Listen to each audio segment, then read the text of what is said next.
Sorotan lainnya, saudara, semua korban hilang laka truk yang jatuh ke Sungai Seganti di Pelalawan Riau berhasil dievakuasi.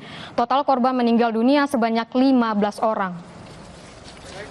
Tim SAR gabungan telah mengevakuasi semua korban hilang pada laka truk yang jatuh ke Sungai Seganti, Pelalawan Riau. Hari ini 9 korban hilang berhasil dievakuasi. Total korban meninggal dunia akibat kecelakaan ini sebanyak 15 orang. Polisi menyatakan akan terus mengawasi penanganan kasus ini dan akan memastikan korban mendapat hak sepenuhnya dari pihak perusahaan. Kepada pihak perusahaan ya, agar membantu ya, maksimal, bukan hanya sekedar melakukan upaya-upaya penyelamatan atau pertolongan atau penemuan daripada jenazah, tetapi recovery-nya ini adalah jalan poros perusahaan dan ini adalah wilayah tanggung jawab perusahaan.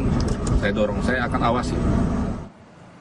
Petugas telah memindahkan badan truk di hari ketiga setelah truk yang mengangkut 32 orang terjun pada Sabtu lalu. Proses pemindahan badan truk menggunakan alat berat yang dibantu oleh tim gabungan dari BPBD, Polairut, dan penyelam. Direktorat Lalu Lintas Polda Riau mengatakan dari hasil analisa lalu lintas truk Colt Diesel yang terjatuh ke sungai merupakan truk angkutan barang sehingga tidak memenuhi aspek untuk keselamatan. Polisi juga telah memeriksa sejumlah saksi baik dari pihak perusahaan maupun sejumlah korban yang berhasil selamat untuk dimintai keterangan. Itu adalah kendaraan barang.